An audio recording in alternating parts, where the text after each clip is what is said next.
Hi guys, it's me Mraj here. So today we are in Georgia with Miss Sadia and Miss Sufi. She is my mother and they are very successful entrepreneurs too. तो आज मैं इन लोगों से 4 सवाल करूँगी and it's a very quick mini podcast. तो start करते हैं. Let's get started without wasting time. तो आप ये बताएं कि मुझे जो यंग जनरेशन पे यंग यूथ के लिए ये आंसर्स चाहिए क्योंकि आई थिंक इट्स वेरी इंपॉर्टेंट कि पेरेंट्स अपने बच्चों को क्या एडवाइस देना चाहते हैं. तो मैं अपनी ही मदर से और सूफी अपनी भी एक मदर है तो let's get started with this. आप बताएं कि यंग जनरेशन के लिए क्या एडवाइस देना चाहिए और पहले सबसे पहले आप लोग अपनी सक्सेसफुल स्टोरी बताएं कि आप लोगों ने कैसे स्टार्टअप लिया इस जर्नी में. सबसे पहले तो मैं मिनाल ने आज इंट्रोडक्शन करवाया अपने मदर से बात के बारे में और मिनाल जो है वो यूट्यूब पे और सब पेज पे होती है तो इसने कहा कि अपनी आप भी अपने कुछ एक्सपीरियंस लोगों को बताएं. तो इसका क्वेश्चन ये है कि यंग जो है यूथ उसको क्या मैसेजेस होना चाहिए और मैसेज होना चाहिए यंग यूथ के लिए क्योंकि उनको बहुत ज़्यादा नीड है इस चीज़ों की. और सबसे पहले तो मैं यही कहूँगी कि जो यंगस्टर्स हैं लड़के और लड़कियाँ वो प्लीज़ इस चीज़ को समझें कि पेरेंट्स जो चीज़ें बता रहे होते हैं वो बहुत इंपॉर्टेंट होती हैं क्योंकि वो एक बहुत बड़ा एक्सपीरियंस ज़िंदगी से ले चुके होते हैं. वैसे आप लोगों के पास अब तो बहुत हमारे ज़माने में तो कुछ भी नहीं था, ना गूगल था ना यूट्यूब, सब कुछ जो माँ बाप ने कह दिया, जो इवन नानी दादी इन लोगों ने कह दिया, हम उन चीज़ों को फॉलो करते थे और बहुत रिस्पेक्ट करते थे. आप लोगों को कोई प्रॉब्लम है, कोई मसला है, फ़ौरन गूगल कर लिया या यूट्यूब देख ली. तो प्लीज़ जो आपके पेरेंट्स जो लोग आपसे कहते हैं उसको भी समझने की कोशिश करें क्योंकि उनका एक्सपीरियंस आप लोगों से बहुत बड़ा है. और मैं न्यू जनरेशन को ये भी कहूँगी कि बेशक डॉक्टर बने, इंजीनियर बने, कुछ भी करें, लेकिन आप सब लोग प्लीज़ बिज़नेस की तरफ आएँ और इस चीज़ को भी देखें कि बिज़नेस में ज़रूरी है. और मेरा आप अपना इंट्रोडक्शन भी लोगों से कर रहे हैं कि आपने अपनी जर्नी कैसे स्टार्टअप लिया कि सैलून का, जैसे आप मीडिया पे आई पाकिस्तान में जब आप थी, फिर आप दुबई आई, आपने किस तरह जर्नी स्टार्टअप ली और क्योंकि पापा जो मेरे पापा थे वो पाकिस्तान में थे, आपने स्टार्टअप लिया. तो आप मुझे अपनी जर्नी के बारे में थोड़ा बताएं और हमारी ऑडियंस को भी बताएं. मेरी जर्नी तो बहुत लॉन्ग है, अगर मैं बताऊँगी तो बहुत टाइम लगेगा. मैं बहुत शॉर्ट में बताती हूँ कि मैं पाकिस्तान में थी और जो जर्नी जहाँ से मतलब जो रियल जो स्टार्ट हुई वहाँ से हुई जहाँ मेरे फादर की डेथ हुई. 49 के थे, जस्ट 49 की डेथ हो गई थी. बस उसके बाद मैं मेडिकल बायोलॉजी पढ़ रही थी, लेकिन जब मेरे फादर की डेथ हुई तो उस वक्त मतलब ज़िंदगी में बहुत फैसले करने होते हैं और समटाइम बहुत छोटी एज में भी करने पड़ जाते हैं. तो मेडिकल मैंने छोड़ा और उसके बाद फिर मैंने जो है वो बैंक की जॉब की, वहाँ मैंने अपनी सीवी वगैरह डाली और मुझे बहुत 18 ईयर्स जस्ट मैं 18 ईयर्स की थी जब मैंने bank National Bank of Pakistan से मैंने जॉब की as a data entry operator. वहाँ मैंने जॉब की. फिर मैंने 5-6 साल जॉब की, लेकिन मैंने यही रियलाइज़ किया कि मुझे कोई बिज़नेस करना चाहिए क्योंकि जॉब में ग्रोथ नहीं है. तो फिर मैंने जो है वो बिज़नेस की तरफ आई और बच्चों के साथ साथ शादी हो गई थी. बच्चों के साथ साथ मैं ये सलून्स के कोर्सेज करती थी, डिप्लेक्स महाबीज, बहुत सारे सलून से मैंने ट्रेनिंग ली और मैंने सलून जो है वो कराची में ओपन किया और बहुत अच्छा ओपन किया माशाल्लाह से. और सुफिया भी आप भी अपने बारे में थोड़ा सा बताइए, आपने अपनी जर्नी कैसे स्टार्टअप की क्योंकि आप भी दुबई आई एज अ सोलो मदर. आपका बेटा जो था वो इंडिया में था. सूफिया भी इंडिया से है गाइस, तो सूफिया भी अपने बारे में थोड़ा सा इंट्रोडक्शन दें आप भी. हाय, मैं सूफी बात कर रही हूँ.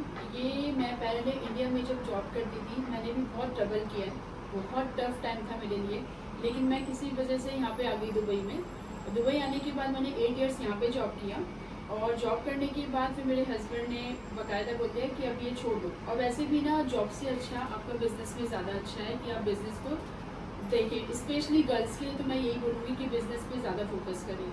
तो मेरे हस्बैंड की ये सिस्टर है, स्पेशली थोड़ी सी बात कर दूँ, स्पेशली इसलिए लेडीज़ को बिज़नेस करना चाहिए क्योंकि शादी के बाद बहुत प्रॉब्लम्स आती हैं कि आप जॉब कंटिन्यू नहीं कर सकते क्योंकि आपको अपने बच्चों को भी देखना है. मैंने भी वो बैंक की जॉब छोड़ के बिज़नेस में इसलिए आया कि मैं अपने बच्चों की परवरिश उनकी खुद करना चाहती थी अपने हाथों से. ये बिज़नेस में ये हो जाता है कि हम अपना फैमिली को भी दे सकते हैं, बच्चों को पूरा फोकस कर सकते हैं. और मैं तो प्रेफर यही करूँगी कि बिज़नेस ही करना चाहिए. स्पेशली लड़की हो तो मैं बार बार बोलूँगी कि गर्ल्स को करना चाहिए. और यंग यूथ के लिए जो अपकमिंग जनरेशन है हमारी, उसको एडवाइस क्या देंगी आप? मेरे लिए मैं तो सबसे पहला एडवाइस यही करूँगी कि जो यंग जनरेशन है वो बिज़नेस की तरफ आए. हमारे कंट्री में जो हालात चल रहे हैं उसके अकॉर्डिंग बहुत ज़रूरी है कि सारे बच्चे और बच्चियाँ जो है वो बिज़नेस की तरफ आएँ हर कोई टिकटॉक बना के हानिया में नहीं बन सकता, क्योंकि हानिया की ज़िंदगी में बहुत सारी प्रॉब्लम्स होंगी, किस तरह आगे बढ़ी होगी।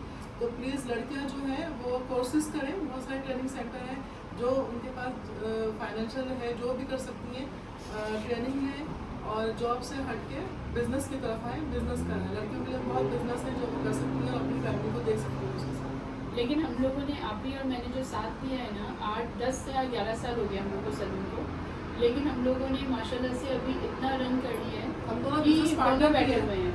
और अभी जो न्यू गर्ल है मेरी आप ही की, जो मिनाल है, हाँ, उनकी मिनाल डॉटर मेरे साथ भी रहा। है, और उसके बाद फिर उनकी बहू आ गई है, उसने भी, मतलब हम लोग अभी अपने अकॉर्डिंग काम कर रहे हैं। इसलिए मैं यही बोलूँगी कि हम लोगों ने बहुत टफ टाइम भी गुजारा है दुबई में आके, लेकिन हम लोग उस चीज़ को करते रहे। आज ऐसा हो गया है कि हम लोग सारे मिलके अभी बैठे हुए हैं। और बस मेरा एक लास्ट सवाल है, क्योंकि हमें जाना है, इट्स अ वेरी मिनी बहुत प्यारा मौसम है, पॉडकास्ट। खूबसूरत। तो ये एक लास्ट क्वेश्चन है मेरा, जैसे लोगों में तासुब बहुत है, अम्मी और सूफिया भी वो पाकिस्तान से, हम लोग पाकिस्तान से, सूफिया भी इंडिया से हैं, तो लोगों के अंदर एक दूसरे को लेके नफरत है, चाहे वो यंग जनरेशन की है, या ये चीज़ मेरे लिए एक बड़ा इंपॉर्टेंट क्वेश्चन है इन दोनों से। और ये यंग जनरेशन को इस पर क्या बोलना चाहिए, क्योंकि हम लोग लाइक इंडिया पाकिस्तान वाला सीन है, तो इस पे आप क्या बोलना चाहिए यंग जनरेशन को कि साथ मिलकर काम करना चाहिए, एक दूसरे से दिलों में नफरत जो इतनी ज़्यादा है, उस पर आप कुछ बोलना चाहेंगे? दिस इज लास्ट क्वेश्चन, तो छोटा छोटा करके जल्दी से आप इस पर क्या कहना चाहेंगे? एक्चुअली ये जो सारे जो जेलसी या तासुब है वो सब हमारी कंट्री पाकिस्तान तक है, या इंडिया में रहने वालों के लिए इंडिया में है, लेकिन हम लोग क्योंकि दुबई में हैं, हम लोग रेजिडेंशियल दुबई के, मैं 14 ईयर से दुबई में हूँ, तो यहाँ पर सब लोग बहुत मिलते रहते हैं, खाली इंडियन पाकिस्तानी नहीं, नेपाली फिलिपिनी बहुत सारे यहाँ पर नेशनलिटीज़ के लोग हैं, सब बहुत मिलते रहते हैं और बिजनेस साथ करते हैं। मेरा सूफी के साथ बहुत अच्छा एक्सपीरियंस है, हम 14 ईयर्स हो गए हम लोग के साथ, और हम बिजनेस कर रहे हैं और बहुत ही अच्छा लगता है, कभी हमारी कोई बात नहीं, और आप कर सकते हैं, ऐसा कुछ नहीं। तो ये तो मेरा एक्सपीरियंस है कि आप बाहर की कंट्रीज़ में कोई तासुब नहीं है, कोई जेलसी नहीं है। और सूफिया पे आप क्या बोलना चाहेंगी, क्योंकि आप भी as a Indian first time आपने पाकिस्तानी के साथ काम किया है? मैं तो यही बोलूँगी कि सिर्फ हमारे मुल्क में है ये प्रॉब्लम, यहाँ पे कुछ भी नहीं है। हम लोग को 10-11 साल हो गया, मुझे नहीं लगता कि यहाँ पे आके ये आता है कि हम लोग इंडियन हैं, हम लोग पाकिस्तानी हैं, हम लोग सब एक जैसे हैं, एक ही साथ खाते हैं, एक ही साथ घूमते हैं। अभी देखो हम लोग जॉर्जिया में आए हैं तो हम लोग पूरा ग्रुप बना के आए हैं, ऐसा तो नहीं है ना, अगर चाहते तो अलग अलग भी जा सकते थे, लेकिन सिर्फ अपने मुल्क में और अपने दिल के अंदर वो है परेशानी है। यहाँ पे कुछ भी परेशानी नहीं है कि हाँ इंडिया है, ये पाकिस्तान है, झगड़ा करेंगे, नहीं, सेम होते हैं, सेम होते हैं। ओके गाइस, तो इसको हम लोग यहाँ पे खत्म करते हैं। आप लोग भी बाय कर दीजिए, क्योंकि it was a mini podcast. तो गाइस इसको हम लोग खत्म कर रहे हैं। ये हमारा फर्स्ट टाइम था, और लाइक हम लोगों के पास अभी बिल्कुल भी टाइम नहीं है कि मैं और सवाल करूँ, तो बस हम लोगों ने बस ये जल्दी जल्दी बनाया है। अब इंशाल्लाह ताला अगर आप लोगों को अच्छा लगे तो let us know in comment section. हम लोग दोबारा एक और बनाएंगे विद सूफिया पे एंड अम्मी टू नो अबाउट मोर कि यंग जनरेशन की क्या एडवाइसेस होनी चाहिए, because I think it's very compulsory. I am a business woman too, like I am a business girl you can say, क्योंकि I am working with my mother. तो ये चीज़ it's like very important कि आप लोग भी सब ये चीज़ें समझें, और हम इसको कंटिन्यू करेंगे इन आवर नेक्स्ट पॉडकास्ट इंशाल्लाह। Bye guys.